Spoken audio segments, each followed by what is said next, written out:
Bwaaa!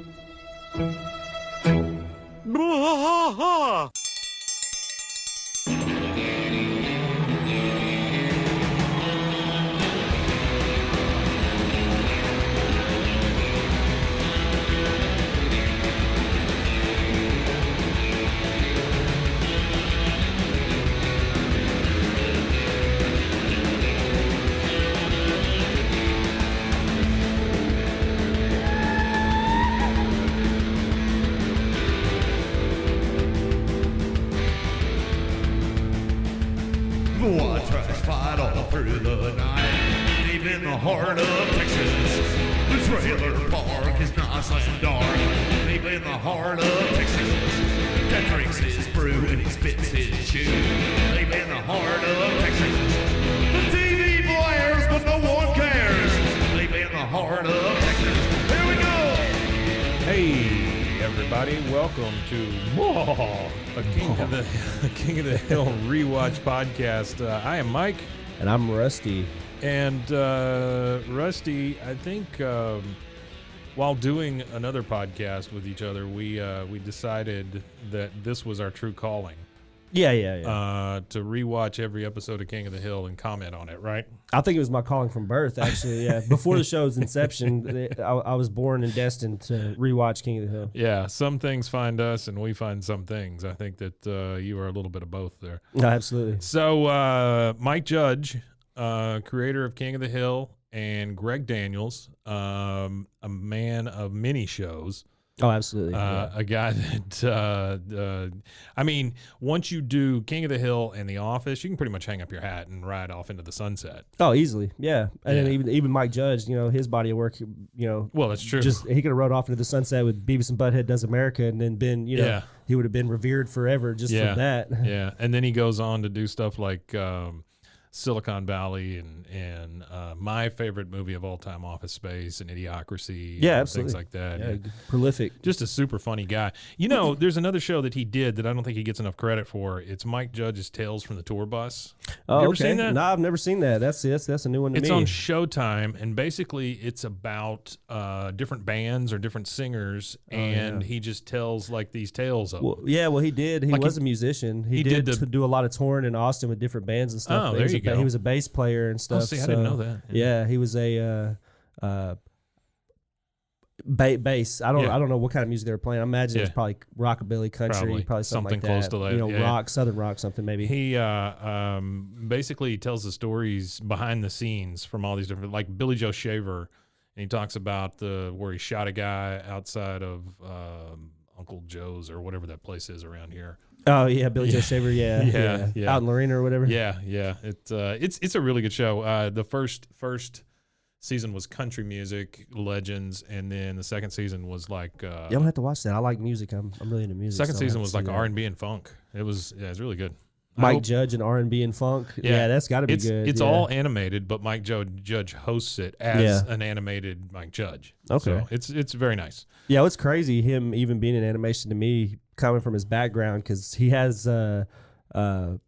Bachelor of Science in physics and stuff, and he even worked in the field for a little bit. Really? And so he's got a degree from University of California in San Diego, and that's what he was doing, was just different stuff in the physics world. I'm not sure exactly what, but he was doing different stuff with that degrly in that colliders and things. Yeah, well, he actually, it was. Now I do remember a little bit. It was a early video card production company that he was working for. Video card production. Yeah, and he absolutely hated it. So he only worked there for about 6 or 7 months, and I think that's when he segued to Austin, or he might have already been in Austin. It might be an early Austin company. I'm not really sure. So yeah, they're like segue stuff. Somehow he ends up in Austin if he's not already there. And he starts doing, like I said, music, playing bass and stuff, like doing stuff with different bands and things like that. And then he's in this theater, and he walks past and sees an animation cell just on the wall. Oh. And he was like, well, that's kind of cool. So that's when he takes it upon himself to go and buy this 16 millimeter Bolex camera, you know what I mean? Yeah. And that's how he started in animation, is just walking through a movie theater and saw a cell on the wall. It was Is well, that's cool. cool. His first one the one with the guy dancing, the little black and white thing of him just kind of dancing? I think so. I think that I saw that recently. The first one. It's just like I don't remember what the name of it is, but it's just a guy kind of standing there barely dancing, right? Yeah, and, yeah. And he did every frame and everything. He was talking about animation, and he talks about how most people think it's very laborious, and he said that he enjoys it because you can see how things change, and you're just there with yourself and stuff like that. So that seems like something. Yeah, absolutely.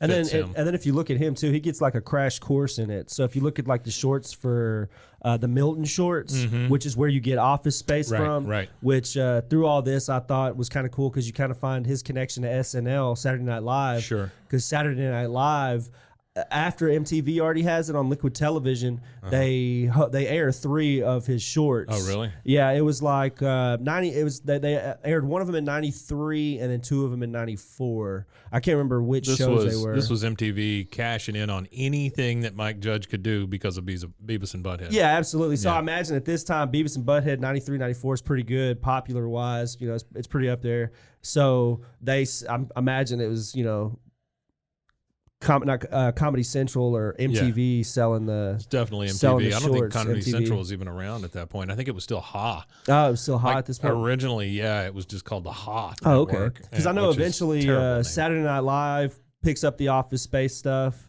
and then they do the 3 episodes, and then I think Saturday Comedy Night Live Central picks showed up the- Office Space. Saturday Night Live what it showed was. the Milton stuff. Yeah, they showed three shorts. Huh. It was just 3 on, like I said, between. It was one episode of 93 like and the- 2 and 94. Kind of like the TV Funhouse stuff or whatever. Yeah. Yeah. Just to give him a showcase, you know what I mean? Just showcase Gotcha. his talent. And I guess Lauren liked it enough. But also, there's a cool connection with Greg Daniels. Yeah. Okay. And the Saturday Night Live Lauren thing too, because that's where he actually he starts with Conan O'Brien at the Harvard Lampoon, and then Conan and him go to Lauren together, and that's where they get there. That's their first break with Saturday Night Live. I've heard Conan talk about that, about those two moving to town together and being roommates and stuff. Yeah, they went to Harvard. Yeah. So him and Greg Daniels were at Harvard together. They were comedy writers for the Harvard Lampoon together. They leave Harvard together. Which ultimately known as National Lampoon. Yeah, National Lampoon. Yeah. Uh-huh. So they leave together.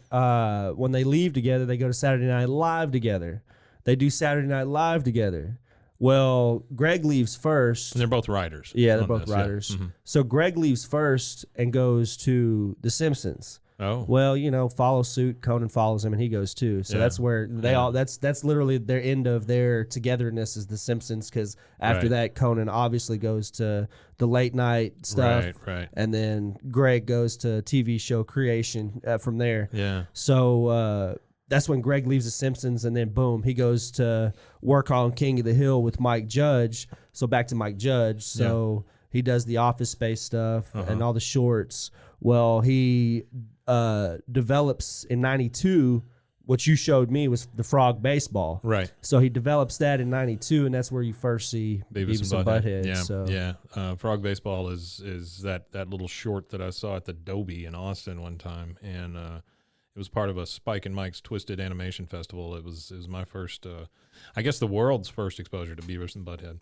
Yeah, absolutely. Okay, so we're kind of caught up with what got these guys here and who these guys are for the most part. So, being that this is episode 1, I guess we start with the pilot. Episode 1 of season 1 aired January 12th, 1997.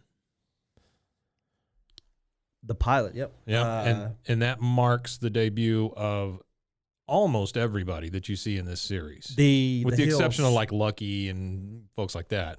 The Hills and then the satellite friends. Yeah,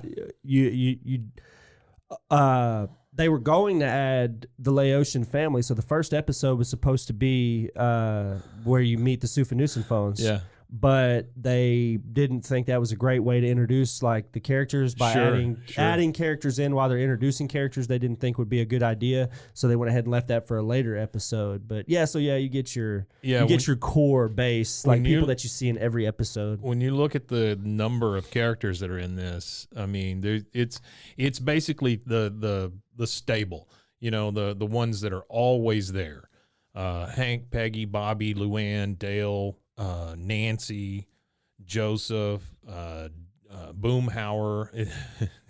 I never knew that Boomhauer's first name was Jeff, but Boomhauer. Nobody does. You don't find that out until that very last episode when he sets his ID on the. Yeah. Bill, Buckley, which is one of my favorites. John Redcorn, Cotton, and then Luann's parents are just kind of mentioned. And then, of course, Anthony Page, who nobody knows who that is. Yeah, nobody knows who that is. So Big boy. Here's my first so when you start watching this thing, number one, I will say, and this kind of goes throughout season 1 and 2, Hank is way more angry than he is later in years. Yeah, he does show a little bit more anger, but I mean, he gets like beat red. Yeah, at one point, beat red, very angry. But just like that, I don't want to talk about later episodes that are further out, but even in further out episodes, it's always due to somebody else's stupidity or lack of common sense. Yeah, it's common sense thing always. So he's never just pissed off to be pissed off at the world. He's never just sitting there mad. It's not like Hank gets up on the wrong side of the bed or anything. No, I feel like Hank wakes up every morning and he's just ecstatic to go deal with propane and pet Ladybird, and he loves propane. Love his boy. The man loves propane, and we do find out in this episode that he sells propane and propane accessories. That's the first time that it's mentioned. So when this show opens up, and it's coming from someone who's watched the series, and I know you've watched it through many, many times, but I have as well. And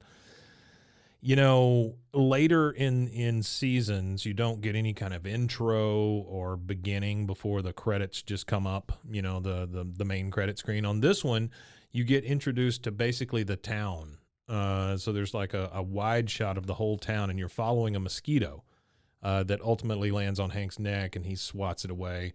And then you see that Hank and his friends are all around Hank's truck talking about what's wrong with it. Yeah, I really like that mosquito, the mosquito kind of introduction, because it kind of reminds me of Forrest Gump with the how the feather floats in. And you kind of get like a long shot of the town that he's sitting in on that park bench. That's true. I didn't even think about that. But it makes me feel like we're the mosquito for the rest of the season, for the rest of the show. So we're like the fly on the wall watching, these people's everyday average lives. So we're that little buzzing mosquito on Hank's neck for 13 seasons. You just kind of blew up my brain there. I didn't thought about that. Well, that's what I was thinking about. Because awesome. I've not only watched the pilot episode now 100 times. Yeah. After watching the show 100 times, but I've watched it 100 times this week, kind of thing. I played it on repeat for like an hour just so I get a good feel and hear all the dialogue, because you miss nuances and stuff. And I missed a lot of stuff, like thinking about the mosquito that way. I would have never thought about that when I first watched the show as a kid. But if somebody could call a qualified psychiatrist, we could probably use one. Yeah, probably. I probably need one at this point. Yeah. So one thing that I didn't mention is the intro music and the fast animation up front. That is a band playing the intro music called The Refreshments. They have an album that I am a huge fan of. This song up front, you said you had a little info on it. Yeah, so they were at a concert, I imagine somewhere in Texas, and they screamed out to the audience or something like that. They're like, well, we're going to record something, or we want to do something for this TV show kind of thing. So just hoot and holler whenever we start banging on these triangles and stuff like that. So the audience started hooting and hollering. Yeah. Well, they send the tape to Fox, and Fox was like, oh, that's it. Boom. Wow. Flew him out, put him in a studio, recorded it in the studio, and polished crazy. It. And I don't know where they get the yell from now, but the original yell for the original recording was from the audience at the concert that they were at. That's where they get the original idea for it from. They are a very, they're a rock band, but they're very like country leaning type rock band. They've got some good stuff. Kind of like a southern rock. Yeah. And the thing that you and I have talked about before is the intro music. It's not the same on every episode. No, it's not. Sometimes it's got the scream, sometimes it doesn't. I don't think this one has the triangles. Oh, at the beginning. Oh, at the very beginning, they don't have anything. They just have a guitar riff, and then, like you said, they do the pan shot, and then you're the mosquito, and then you land on Hank's neck. So that's all the refreshments information you'd ever want to have. But there's that, sometimes it has the scream, sometimes it has the triangles, sometimes it has both. This one just goes straight into the music, and then it's got the scream and the all that kind of stuff in it. Yeah, and we don't have the trash can gag at this point either. Like we don't get where they're standing out in the road yet. Oh either. Yeah, you're right. You know how they do the little fast animation deal at the intro. So the first episode, you don't get any of that. You don't get the hooting and hollering. You don't get I don't think you get the refreshments theme until the very end, really. So when you're first watching it, like I said, it's just the fly-in introduction. Yeah. And then you have the riff, which I imagine is from the intro song, but you don't have the full, feel for the intro that you get later on. Right. Which makes me think that it is the pilot, of course. So they hadn't really had it all. They weren't expecting to get picked up for 13 seasons. No, this is just a salvo to see if anybody, because it was only 12 episodes for the first season. Then you get 24 for the next one. So it was like most shows, you're going to get your little trial period, which ended up being ridiculously successful. Yeah, it was. So the one thing we do get is our first yips. Instead of being in the alley, though, we get it around the truck. Mm-hmm. So Bill actually has the first line of dialogue. First dialogue. Yep. That's about it. And it goes around. Yep. Everybody says yep. Except for Boomhauer. Mm-hmm. Yeah. He always says the mm-hmm. Boomhauer has a Now, talking about these characters, the voices are very different in these first few episodes than you get later on down the road. Yeah, you could tell that Fox didn't go all out for production, voice production, and even on the animation, it's not as clean and crisp as you get even in the second season. Right. And you were telling me earlier that the first 7, I think you said, are all hand drawn. Yeah, the first 7 seasons are hand drawn. So first 7 seasons. Yeah, first 7 seasons, not 7 wow. episodes. The first 7 seasons for 7 years. Holy because you got to crud. think the show was only made in '97, so Yeah. you still had hand drawn animation sure you in did. '97. Yeah, The majority of animation was still hand drawn, unless it was like major movie productions and stuff. Right. Like TV shows are still drawn by hand in 2007. So the other thing about the voices is Boomhauer, not nearly as confusing as the Boomhauer we get later. No, he wasn't nearly as confusing, and there was less fillers, because when he's talking later on, he does a lot of filler. Dangle. Yeah, there's a lot of dangles. a lot of that filler. Right. Which he had more direct dialogue, like when he was discussing Seinfeld, and it's a whole show about nothing. Them New York boys, a whole show about nothing. Show about nothing. Yeah. Which the cool thing about his voice and where the development of it comes from. Yeah. Mike Judge got a voicemail from something to do with Beavis and Butthead. Yeah. And it was some guy just talking, just pissed off about Beavis and Butthead. Pissed off, right. mad about it. Yeah. And that's where he got Boomhauer's voice from. He said that the guy was just talking so damn fast he could barely awesome. make out what he was saying. And he was like, this would be an awesome, awesome character. You feel like Mike Judge pulls a lot from actual reality, in all of his stuff. Yeah, absolutely. It seems like a lot of reality Well, stuff. I mean, if you look at idiosyncrasy and then look at reality nowadays and look how like you could compare a lot of like isms and stuff like that we're dealing with today to that whole movie. Yeah, I always think of the KFC bowls, where they just pile everything in there. I think of that as the bucket that they're eating out of. Yeah, the Idiocracy. bucket. Yeah. Okay, so the first thing we get is Hank coming into Bobby's room. Bobby's listening to his Walkman, which is that's definitely an old tech throwback for you there. Yeah. He's like, Bobby, what you listening to? And Bobby says, "Oh, I don't think you'd like it." Yeah, and then he hands him the headset or whatever, and it's just fart sounds, which is it's the funny phone jerks. Yeah, the funny phone jerks. It's just fart sounds and stuff, which there's a comedy group that did phone stuff called the Jerky Boys. The Jerky Boys. Yeah. That's that might That's be what this loosely was. what Yeah, the homage is there. Well, so. it's like later on you get celery head, yeah, instead celery of carrot head, top. Yeah, carrot top. Yeah. So he's I never thought about that until you mentioned that.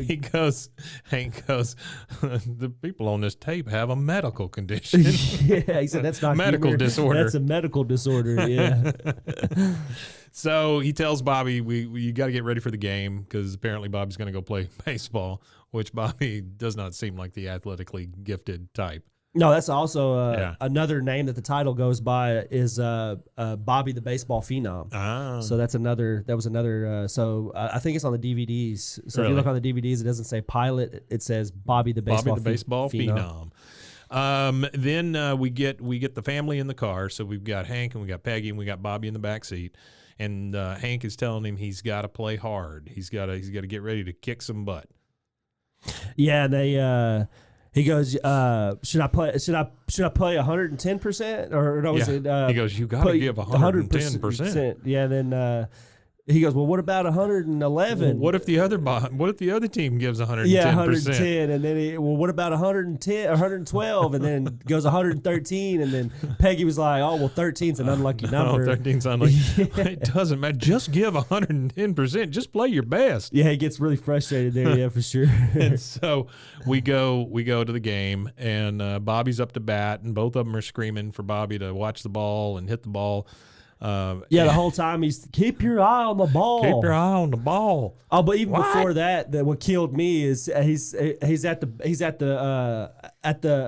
batting mound or whatever, and he's talking with his dad at bat, and he looks at him and he's like, "Oh man, what does he say? How you gonna get on base if you don't swing at the ball? Yeah, how you gonna get on base if you don't swing at the ball?" And he said, "Well, what if he hits me or something? What if he walks me? What if he walks me?" Yeah. We're not trying to play lawyer. Quit trying to play lawyer ball. Quit playing lawyer ball. Yeah. Yeah, that's fantastic. Yeah, I love so it. Bobby ends up getting hit by a ball. Line drive, right in the eye. Yeah, after he gets walked, he ends up getting hit in the eye with a ball. So Bobby's got a shiner now. The next thing we see is that Bobby and Hank are headed over to Megalomart. This is our first exposure to Megalomart. Yeah, Megalomart, man, the big Megalomart. So we get a couple introductions here. We get the Megalomart. We get the fact that Hank hates the Megalomart because he's saying that under his breath.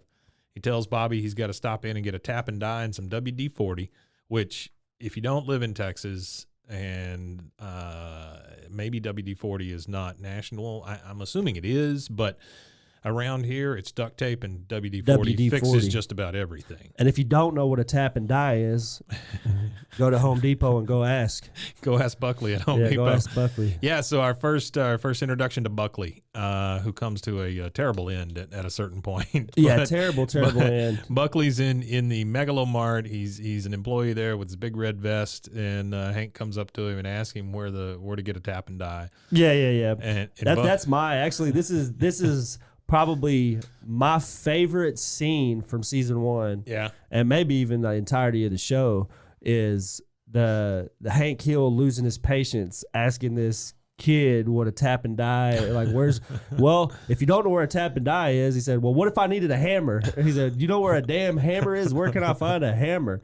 Which it reminds me of like my dad. Like going to a Home Depot or something with my dad, it's like, I know more than you. And he just like walks past them and they're like, hey, can you find, no, I know where I got to go kind of thing. So that's what Hank Hill kind of reminds me of. He has this like infinite knowledge of like handyman type stuff. Yeah. So when he goes into this store, he knows more than this guy, but he's lost the hardware store. There's no mom and pop hardware store that he probably went to for years. Now it's Megalomart. Yeah. So well, we get a little of that later seasons where definitely. it's crushing all those little businesses. Yeah. But for some reason, Bobby is allowed to bring his baseball bat into the Megalomart, which is a little odd. Yeah, that is. They might question that today. But Bobby starts swinging his bat, and he ends up knocking over a bunch of motor oil, and Buckley says, you're going to have to pay for that.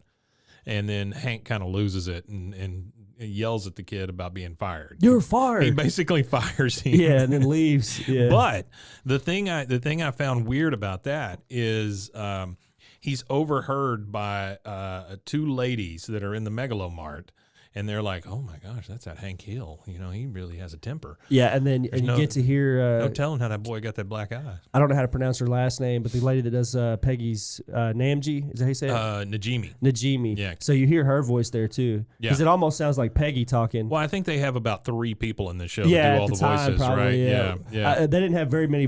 they just had the core voice acting at this point for all the main characters. I'm surprised that Stephen Root and Mike Judge just didn't do all the voices. Yeah. But anyway, you see those two talking, and then it goes to gas pumps where another couple of women in town are talking about Hank Hill's temper.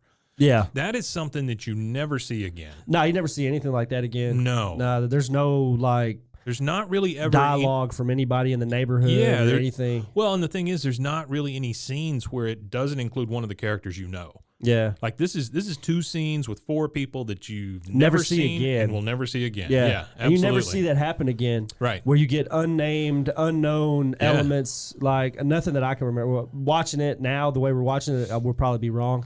But from what I can recall of the show, I don't really remember another time where you get non-named characters having an impact on like driving the story. Yeah. Because they do drive the plot because they're right there, and then they're like, well, somebody needs to report them, and then boom, you switch to Twig Boy with his wrist brace on, putting in all the information in the computer. Right. You got Twig Boy, who is in Child Protective Services, getting a phone call about that because of this game of telephone that people around town are playing, Hank Hill has now hit his son in the eye with a bat.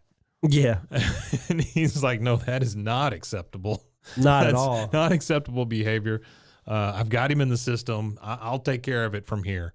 And he's wearing one of those, I always call him a bowling glove, but it's like for corporal tunnel syndrome. Like a wrist brace or Corporal whatever. Tunnel syndrome. Yeah. He takes that off. And then like you were saying. Yeah, when he lifts up the little folder with like 3 pieces of paper and he goes, oh. And then you hear Mike Judge's, it's almost a baw. That's right. But it's very high pitched. Yeah, it's like a Californian baw. That's right. It's a California baw. So we now go to Hank and Dale, and they're talking about they end up talking about global warming, which you and I have talked about this before, how this show was way ahead of its time in talking about global warming, transgender, all kinds of stuff. Oh, I mean, yeah, there's all kinds tons of of stuff in here that could easily have pegged Hank as like a MAGA guy or a far right-wing Republican or whatever, but Hank ends up being a centrist throughout this whole thing. Yeah, absolutely. Well, that's the thing is his biggest, the biggest thing about Hank Hill is common sense. Yes. So he takes a common sense approach to everything in his life. Yes. And politics is one of the things he takes a common sense approach to. It's hot outside. It shouldn't be this hot outside. If it gets 1 degree hotter, Dale, I'm going to kick your ass. If it gets 1 degree hotter, I'm going to kick your ass. All right. So one of the other 2 things that I brought up to you is in this episode, we get the first 2 instances of Dale Gribble running away. Yeah. So they're working on the truck. And Hank's cussing pretty much at him and well, he keeps hearing the ball inside too, bouncing off the wall. He's frustrated with the truck. He's frustrated with the lack of common sense in his buddies that are supposed to be helping him fix the truck.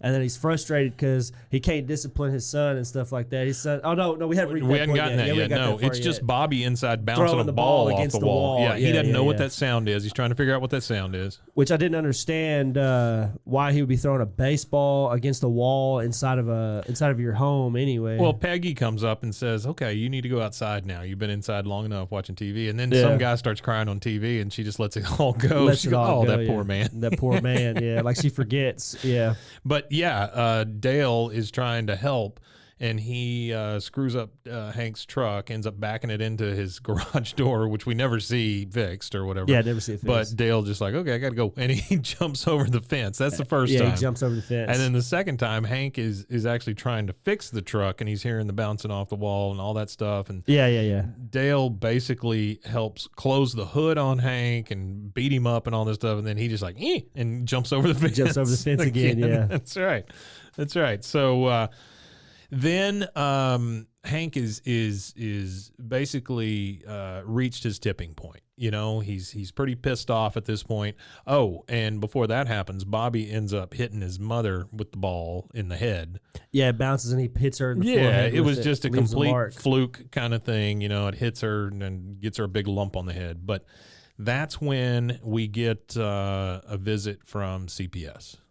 Yep, you get the visit from Twig Boy. Twig Boy, eventually known as Anthony Page. But yeah, Twig Boy is where you get him. And Yeah, he comes in, sits down, and he starts doing like the interview or whatever with the family. Yeah. And then eventually he goes throughout the neighborhood asking everybody about it. And even Dale has good stuff to say about Hank, which is kind of weird because later on you have situations where people are asking stuff about Hank and Dale like slanders him. You know what I mean? The worst best friend to have. Dale kills his front yard, everything. All kinds of stuff. So this is the first mention in this interview of Hank's narrow urethra. Yeah, which Hank is not proud of, and asked Peggy to not mention his glands. Yeah, and then also that's where Hank gets mad, and he says, "Now you listen to me, mister. I work for a living. That's right. And I mean real work, not writing down gobbledygook. I provide the community with propane and propane accessories." That's right. You get a lot of information out of that one little speech where Hank is getting so pissed off. Yeah, he gets pissed off at bureaucracy, too. He starts, because that's pretty much what he says. He's like, my hard-earned tax dollars go to pay for Twig Boy and the bureaucracy. And as he's getting a little loud, of course, Twig Boy says, "Mr. Hill, loud is not allowed." And that really pisses off. Loud is not allowed. Why you? And that's when he kind of goes into his tirade. In the middle of it, this is another very Texas thing that happens here. He says, "Peggy, get me my BC headache powder." Yeah, honey, get me some BC headache powder. Yeah. You never hear BC headache powder out of anybody but 80-year-olds. Yeah, that's it. It's fantastic. So as the interview guy goes around the neighborhood, he ends up over at Dale's house, and he's interviewing Dale. And of course, Dale's like, "Oh no, he'd never hit his boy. You know, he's very proud of him, and that's all he's got because of his narrow urethra." So he brings it up again. Yeah. And then he goes, "If you don't believe me, believe my son. He's his best friend." He calls in Joseph. God, I don't know why I couldn't think of it. All I could think of was John. He calls in Joseph, and that's the first time we see that Joseph is basically John. Well, that's all Nancy can think about is John. Yeah.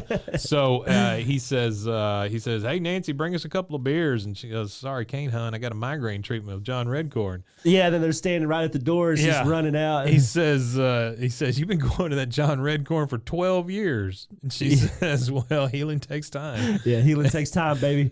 And it's John Redcorn. It's always Suge. Yeah, Suge. John Redcorn out in his Jeep playing Foreigner Hot Blooded as she goes out and whisks away with him.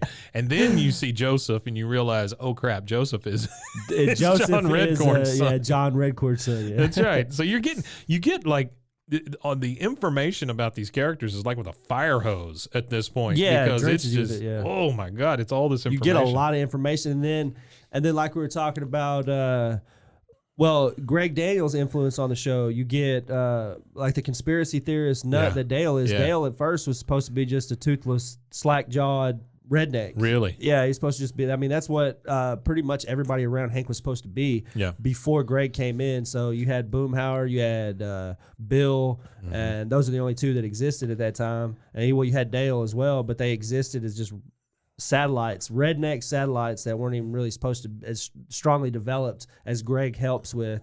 So Greg takes that experience from writing with Saturday Night Live and fleshing out characters there, and then he went to The Simpsons and fleshed out characters there. And if you look at his influence on The Simpsons, back in the early seasons of The Simpsons, there was always a morality to the end of every episode, which it loses eventually. You lose that in The Simpsons. But there was always some kind of like message, which you get in King of the Hill. You never lose that in King of the Hill. It's always there. It's always there, and that's because Greg Daniels never leaves The Simpsons. Yeah, or King of the Hill. King he stays in King of the Hill in perpetuity till the end. The other, and sorry, a little side on Greg Daniels, but I know that The Office was based on the UK Office, but there's got to be a little bit of Dale in Dwight. Oh, absolutely. You know those two characters. He is kind of the nut. He's the far out there nut for sure. I wouldn't even call him far right. He's just far nut. So Twig Boy goes and interviews Boomhauer, and Boomhauer tells him all about dogs barking. He thinks he's there to take care of the dogs that are barking in the neighborhood. But eventually, Twig Boy is walking out of the neighborhood, and Bobby and Joseph are in, I guess, Bobby's backyard, and they're talking about Hank and how mad he got, and he said, Bobby says something like, Oh, my dad loves me. He should have heard what he said to that twig boy. He said, "Get out of my house. My boy ain't much, but he's all I got." And that's not even what he said. That's what's so funny. He didn't even say that at He's all. all I got. Yeah, that's funny. And so Twig Boy overhears this and overhears what Joseph said, and he's like, "Oh my God, I got to take this kid away." You know, he thinks he has to put him in CPS because Well, I could he's put you in a nice house in North Arlen. right. Yeah. He comes back with him, asking him if he wants to be put in a nice house. Bwaaa tries fight all through the night. Deep in the heart of time.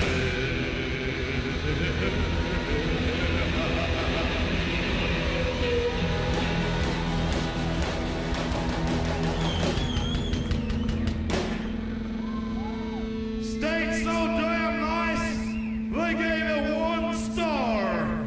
Sub.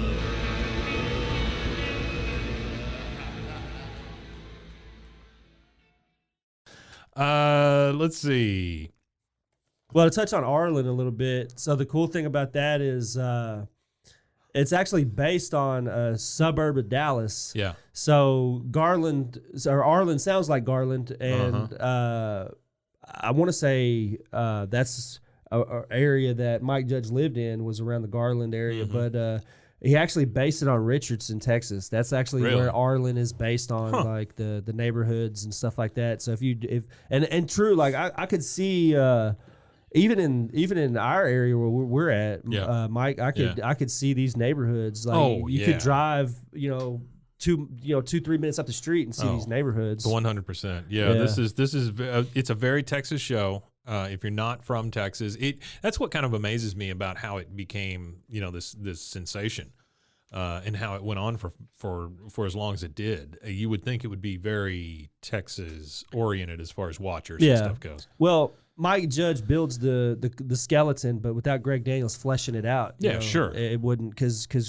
one of the research methods that Greg uses, even for The Office and Parks and Recreation and stuff like that, he makes people go. He makes his writers go. Like, hey, you go and check out what it looks like to be in a local government for Parks and Rec, or hey, you go sit in an office space, and I've got a guy that's going to let you go and observe, an office kind of thing. So that's what I think is really, really neat about King of the Hill, and how they actually went to the neighborhoods and kind of went and sat in like cafes in these little, areas, and walked these streets and stuff to get all this like research for these shows to make it feel so intimate. It feels like people, like we've discussed. It feels before. Familiar. Yeah. Yeah, very familiar. Like any neighborhood that you've ever been in, kind of thing. So talking about how we're getting fed from a fire hose here, the other thing we get is the backstory for Luann, why she's at Hank's house and all that, because she is his niece.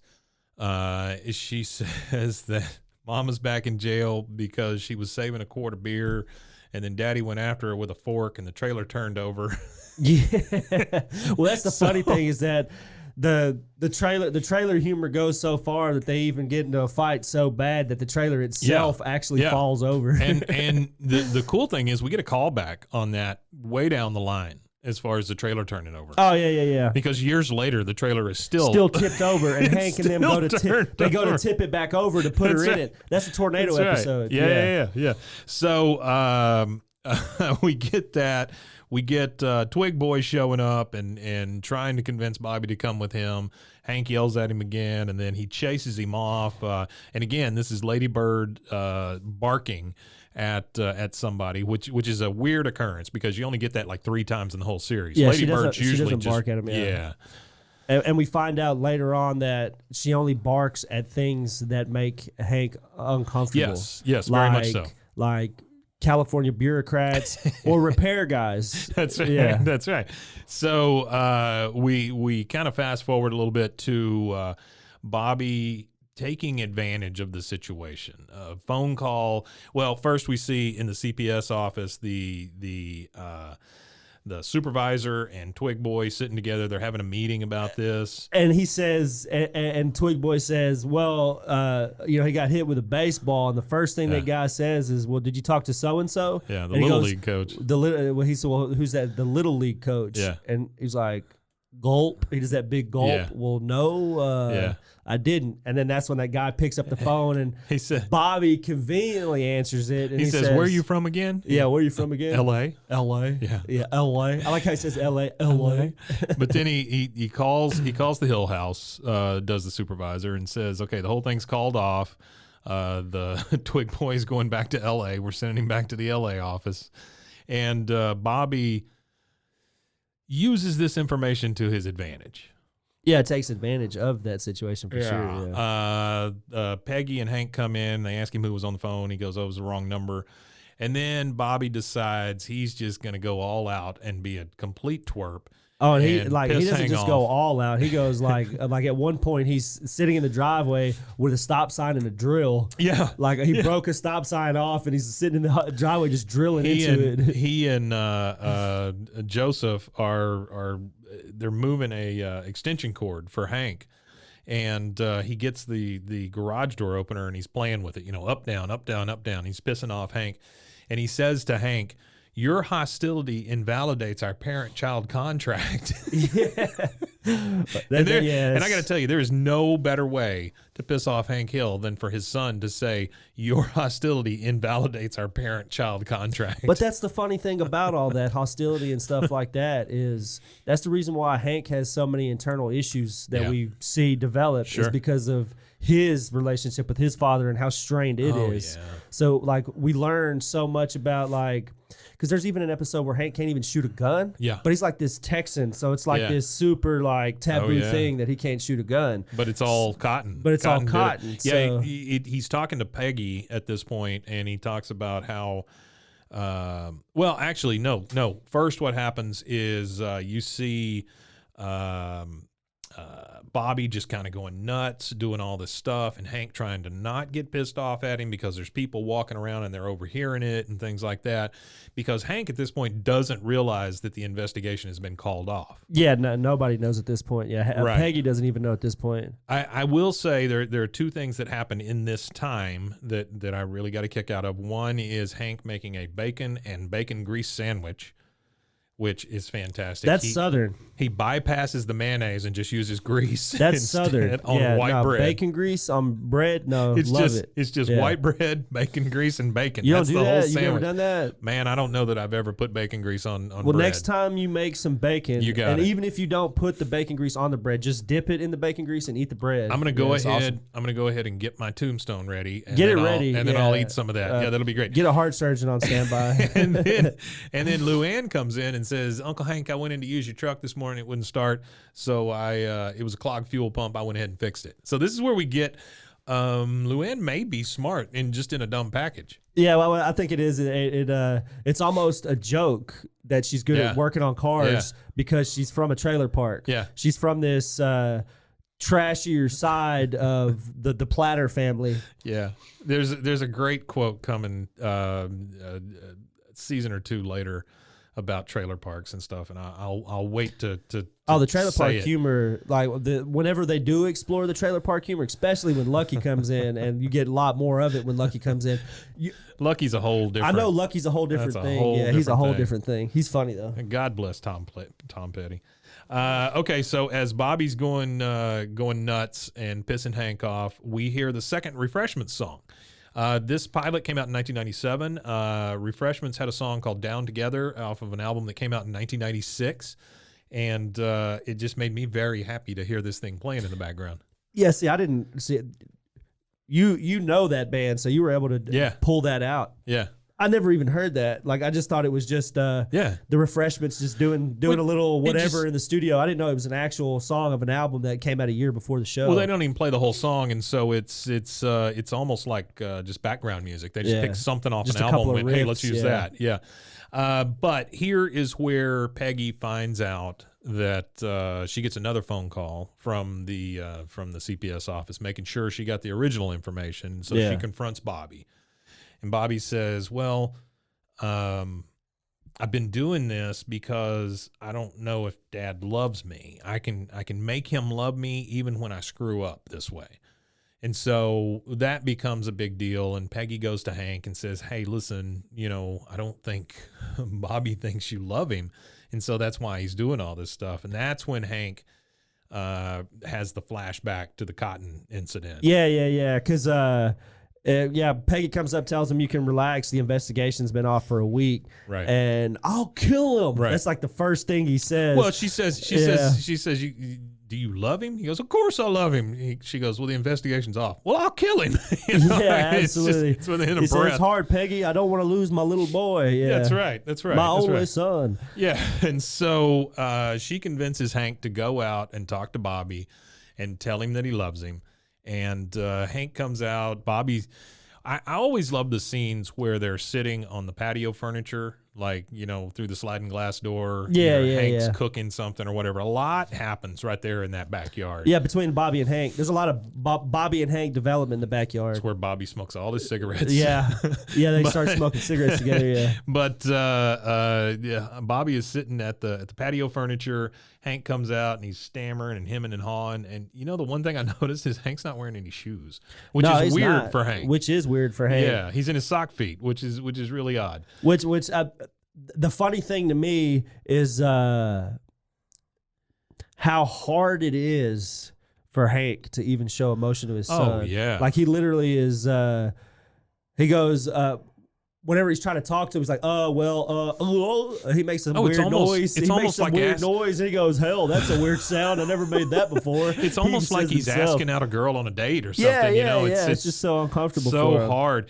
And then he says, damn it, boy, I love you, or something like that, right? And Bobby's damn it, you're my boy. Yeah, that's right. He goes, punched him in the shoulder. Damn it, you're my boy. He goes, you're not embarrassed by me.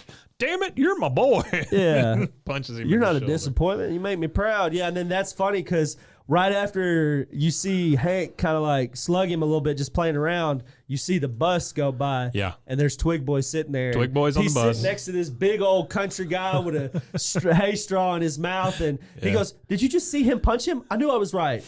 What are you talking about, Twig Boy? What are you talking about, Twig Boy? Yeah. And then scene. Yeah, it was awesome. It's a great episode. Great episode. Great way to introduce all the characters and everything. The one thing I did want to talk about here at the end is you see this, and later episodes, they flesh it out a little bit more, but you see the title card come up at the end after the credits. And there's 3 production companies: Deedle D Productions, Judgmental Films, and 3 Arts Entertainment. And then later on, you have selected quotes from the show or whatever that play whenever you see this card. Yeah, like they'll have Dale, like right before the 20th Century Fox sound or whatever. You have like some Dale's random saying quote. something, or whatever. But just to kind of cover these things, Deedle D is Greg Daniels' production company. Okay, and Greg did, of course, The Office, Parks and Rec. He does a show currently on Amazon called Upload, which I was not a huge fan of. And then he also is producing Space Force for Netflix with Steve Carell. Steve Carell. I wasn't a huge fan of that either. Still not a great show. There is one scene in Space Force that makes me When I first watched it, it was laugh. pretty funny. The first episode was funny, and I thought it was a good premise or whatever. But, I mean, it's hard to recapture. I will say, though, there is one part of one episode that harkens back to Office, King of the Hill, everything. Yeah. It's when they send that monkey into space and the monkey ends up eating the dog. Yeah. That's fantastic. That is fantastic. That is pretty The funny. monkey eats the dog, and then the monkey is just like flipping around and flying everywhere. Yeah. That's one of the best. Yeah.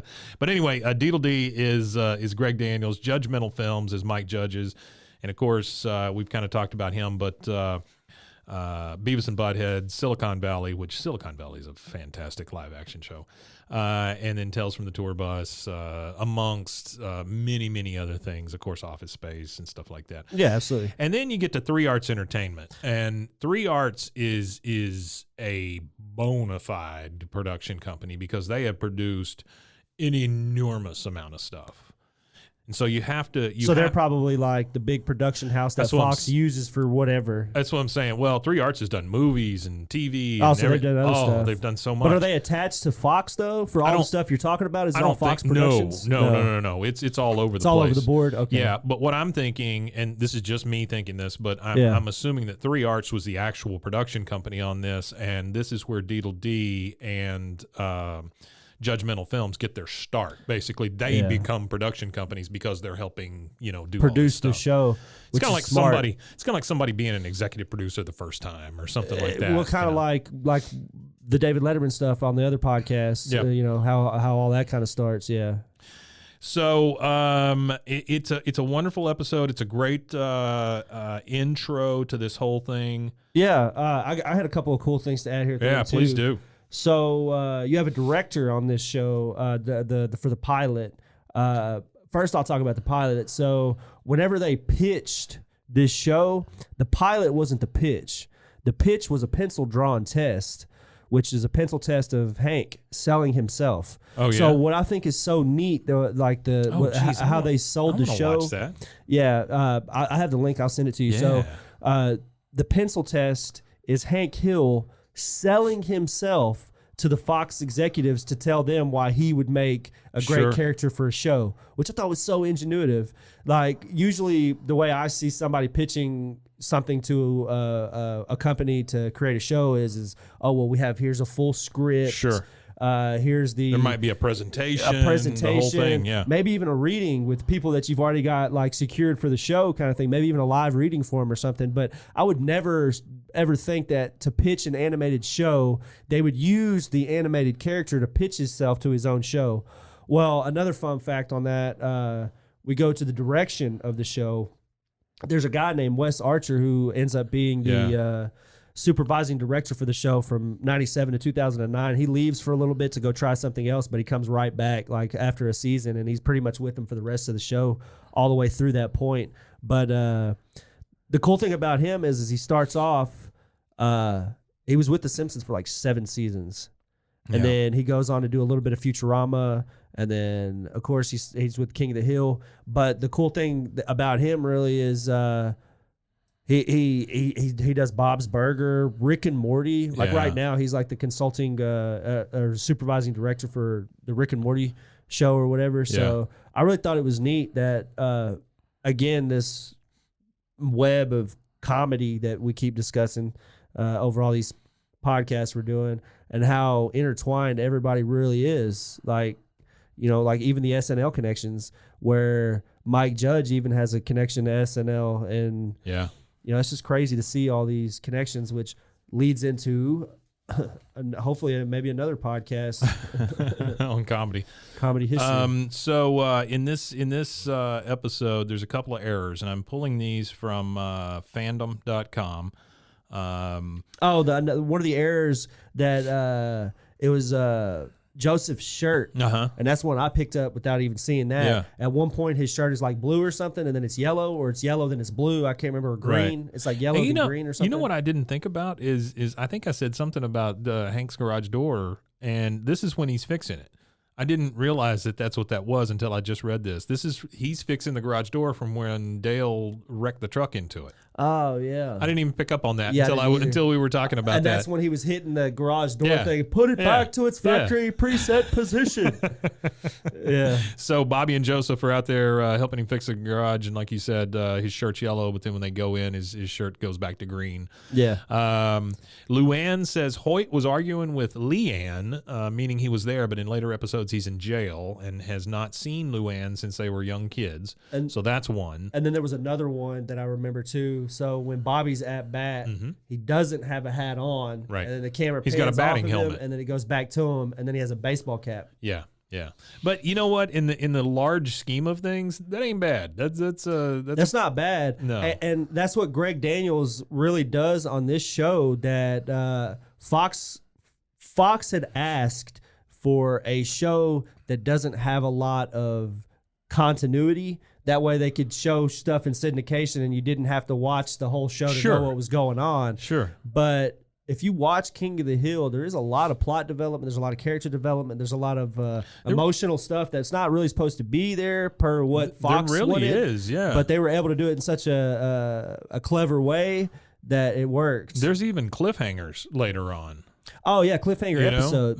Because like the one where she jumps out of the airplane and all that. Yeah, it's like a 2-part. That was the end of a season thing, I believe. It was. And then when they it came was back at the end of one season. Yeah. She hits the ground, and then boom, Yeah. that's the end of the season. Yeah, and then they exactly. come back, and then she's all she's in a like, body Peggy's cast. dead. That's What? I remember that. I remember in the newspapers and stuff. That's right. Peggy's dead Peggy's was dead. like a highlight that they used. So in this, we had Mike Judge. He does Hank Hill and Cotton Hill. We have Kathy Najimy, who, of course, people know from Hocus Pocus and numerous other Other things. stuff, yeah. Pam- She was in Hocus Pocus, and she was in Sister Act. yes. Pamela Adlon, who great comedian in her own right. She does Bobby Hill. Brittany Murphy, who's passed since. Rest in peace, yeah. Did Luann. Those are your big ones. And then you start getting into like Stephen Root doing Bill and that sort of stuff. But those are your main folks, and those are definitely the ones that are referenced here on Fandom. Yeah, absolutely. So the cool thing for me is that before we started the podcast, Yeah. you had an announcement. Boom. Oh, well, King of the Hill's back on Adult Swim. Yeah. And then I was scouring through Reddit AMAs. Well, there was a Reddit AMA with, I want to say it's Stephen Root, if I'm not mistaken. But there was an AMA with somebody, if it's not Stephen Root. And they were asking, one of the questions that one of the Redditors asked was about a development of a new revamped King of the Hill. Yeah. And this is March of 2021. So Yeah. we're only a year, less than a year out from March 2021 of the discussions of a new show, and the excitement that came from whoever it was that was affiliated with the show that was doing the AMA, the excitement they showed in all caps. He said Mike Judge and Greg might get pissed off at me. He said, but definitely it's in the pipeline. Yeah. So what I've always heard is that Mike Judge is willing to do it, but he wants all the characters at their current age. He wants to age everybody which is up, fan-friggin-tastic. which is fantastic. It does with Tom Petty. Rest in peace, Tom Petty. With Tom Petty being passed, and rest in peace, Brittany Murphy, with her being gone. Yeah. Like how they handle certain characters would be interesting to see how they do. I mean, I think you could do it with different people, but because think of all the people that have done Bugs Bunny's voice and all of that kind of thing. I mean, in animation, it's a little easier to replace characters like that. I agree that you could do that, but you can't fool me. No, with Bugs Bunny. No, I get that. You can't, you won't be able to fool. No, that's true. So I feel like to keep it in the essence of everything, that they'll have to write them out.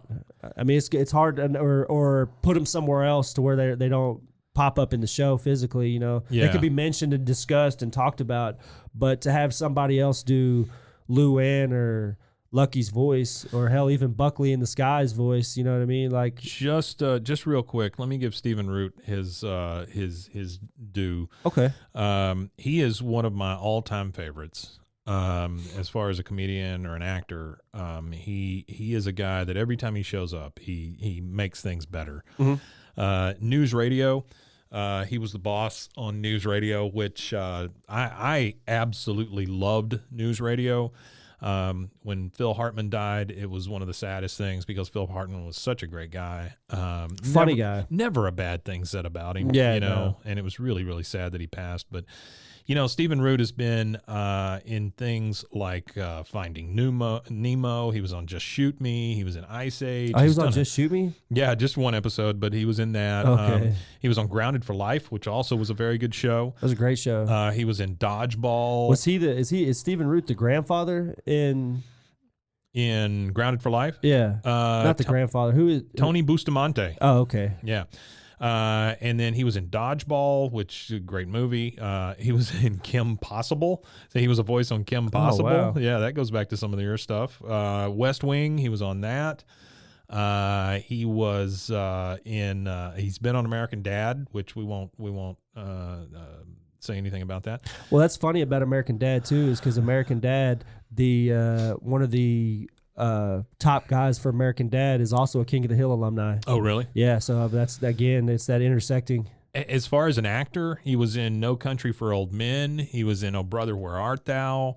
My absolute favorite. He was in Office Space. He is Milton from the Milton Shorts. Yeah, absolutely. He's the guy that wants the red stapler. Yeah. He was in Drillbit Taylor, which a lot of people will remember. He was on the Sarah Silverman show, Pushing Daisies, which was on I don't know what people HBO, would remember Drillbit Taylor, but yeah, I guess there's somebody out there that remembers it.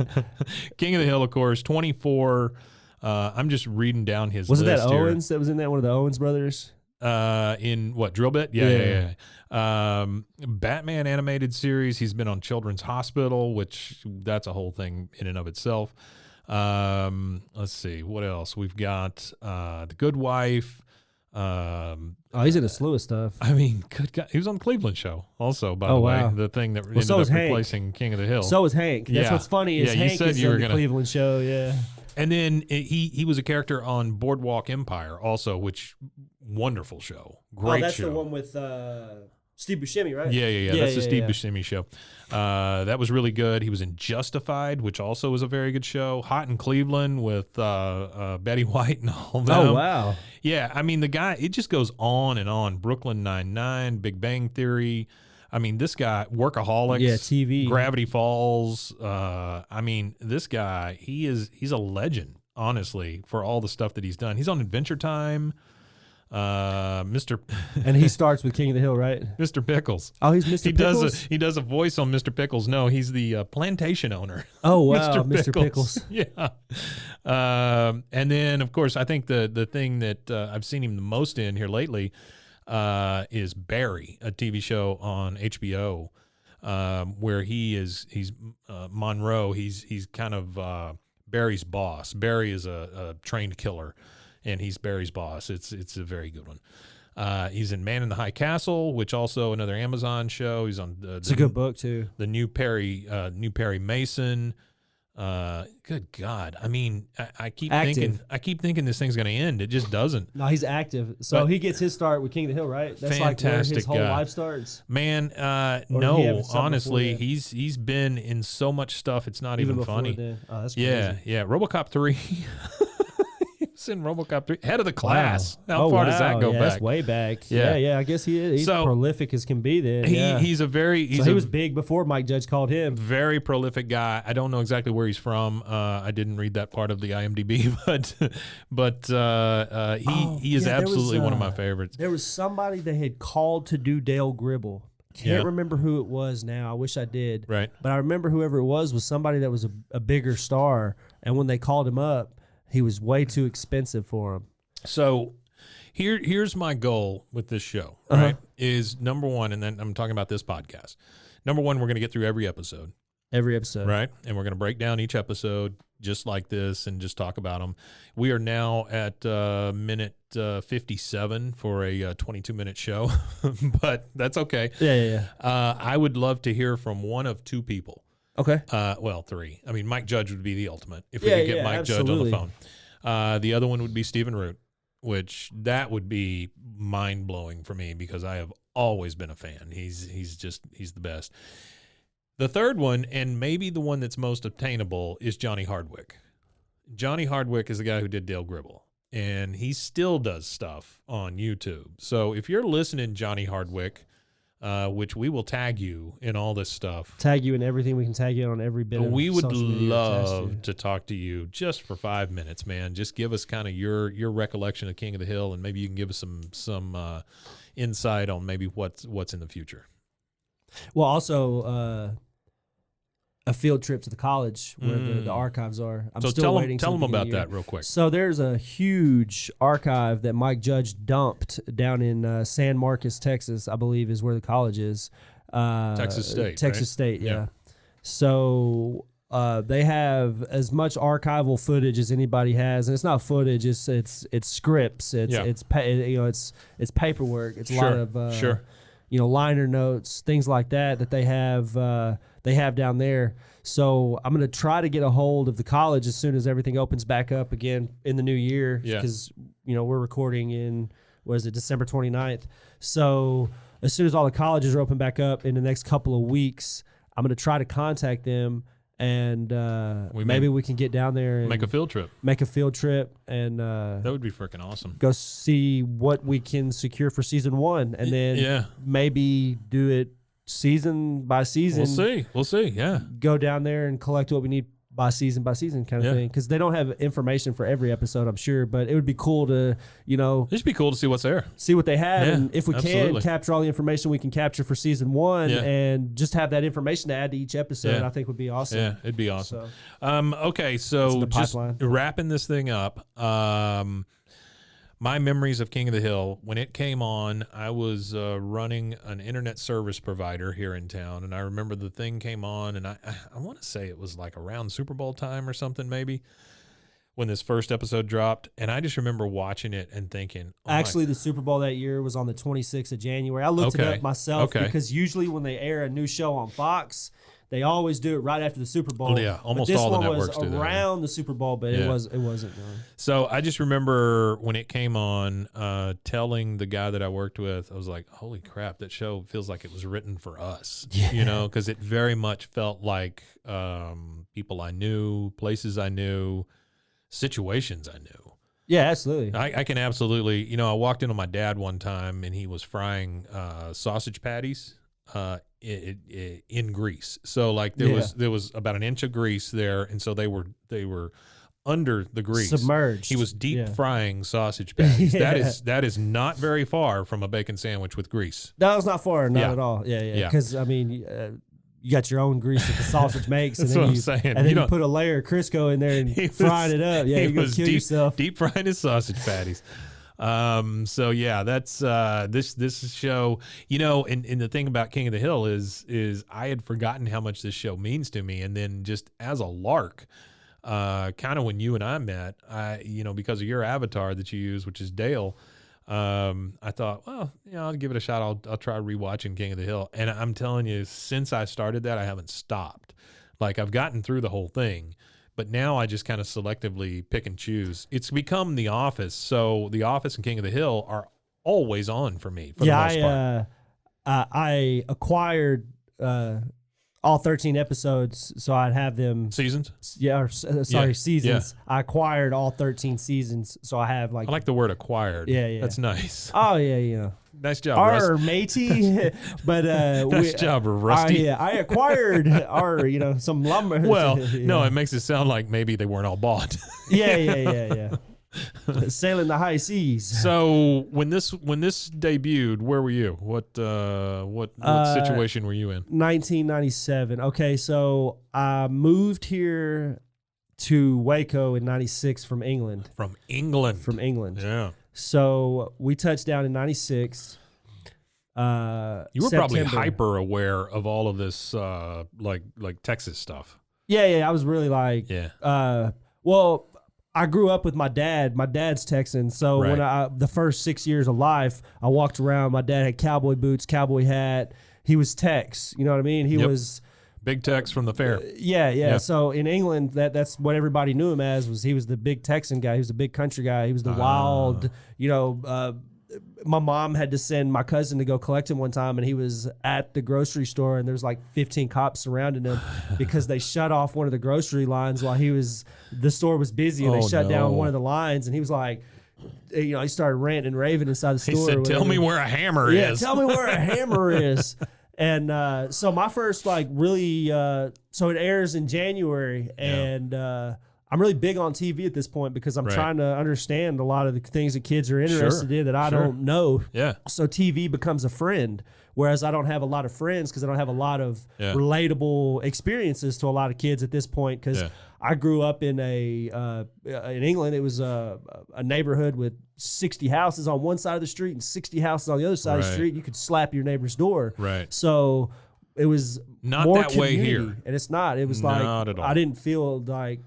It didn't feel as the community felt different. It was a community feel, but it was a different feeling as I could go down the street and I didn't have to have my mom holding my hand to go knock on somebody's door or anything. Sure. I didn't have to go ask permission to go hang out 5 houses down. I just walked down there kind of thing. So it was this new dynamic for me, and TV is really where I learned a lot of that dynamic, like American culture. So People think that moving from England to America is not a huge cultural shift, but it is. It was a big cultural shift. I bet it is. It was a really big cultural shift, especially for a 6-year-old. Yeah, no kidding. Because the cartoons are different than everybody likes. I like, all these cartoons that these kids have never even heard of, and still to this day have never watched, don't understand none of it. Over there, so, I don't know if people know, but over there you have Thomas the Tank Engine and Static. Those are the two choices you had. Right? Well, no, you would think so, but no, we had like just- Thomas the Tank Engine. just There a was joke. Postman Pat, Fireman Sam. I mean, we had some good stuff. Yeah, There was actually I some gotcha. really, really weird TV. They are a little If weirder, you pull yeah, some of the with their TV from like the 80s, Yeah. like some of the puppet shows and stuff they had, some of them were really thrown off. Like it kind of reminds me of the Bananas in Pajamas or whatever. Yeah, yeah. Like they had a lot of weird stuff like that I Yeah. remember as a kid. Teletubbies was not a stretch for you. No, Teletubbies was not a stretch. Yeah. Teletubbies was actually a fan favorite. Yeah. My little sister was old. I wasn't old enough for Teletubbies, but I used to watch it with her, and I was like, this is almost psychedelic to watch. Yeah, you it know? was weird. The sun smiling at you and stuff. All right, man. Well, we got a lot of episodes to go, but this is going to be fun. Yeah, I'm looking forward to this adventure. Yeah, it's gonna be great. Each time we will recap a King of the Hill episode. Next up is episode 2, season 1. Square peg. Square peg. Yep. All right, guys. Y'all take it easy, and you can find us at roguemedianetwork.com.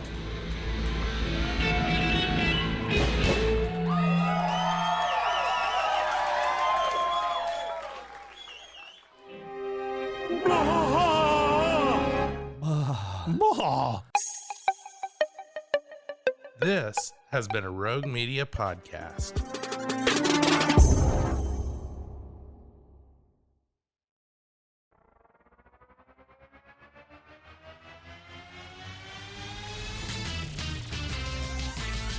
Frozen, frozen, heroes. Gonna tell you about frozen, frozen, heroes. Gonna tell you about. Hey, I'm Zach, And I'm Mike. and we have a fantastic new podcast to tell you about. Bros, Foes, and Heroes. It's the two of us looking into the world of comics, breaking down some characters that you may have never heard of, and some that are just absolutely ridiculous. Yeah, so Zach comes up with a character each time, and I go into it just completely blind. I don't know who this person is or what their abilities are or anything, and basically I guess we kind of go over their origin story and just some of the ridiculous stuff that maybe, especially Golden Age stuff. Oh, Golden Age stuff is always the best, and we will make sure to highlight all of the shenanigans and just absolute weirdness of everything. Yeah, that's right. So subscribe today and follow us on Instagram at Bros, Foes, Heroes. And if you don't, I know where you live. Not really, but please subscribe.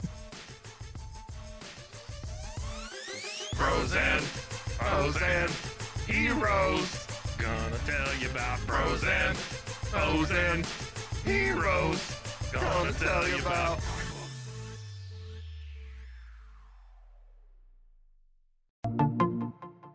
Welcome to One Star Rewind, a new podcast about those dreaded one-star reviews that every business owner hates to receive, but yet every customer loves to read. During this podcast, we will peel back that one-star review to better understand how it happened, when it happened, and what the business owner is doing after receiving that one-star review. This podcast will be about love, hate, and laughter. On One Star Rewind, we will meet with real business owners who will tell their stories and how they do rely on reviews for their business. Follow us on Facebook, Instagram, or download us at roguemedianetwork.com. Please subscribe, but only rate and review for not a one-star review. Join us each time for a new review and a new story.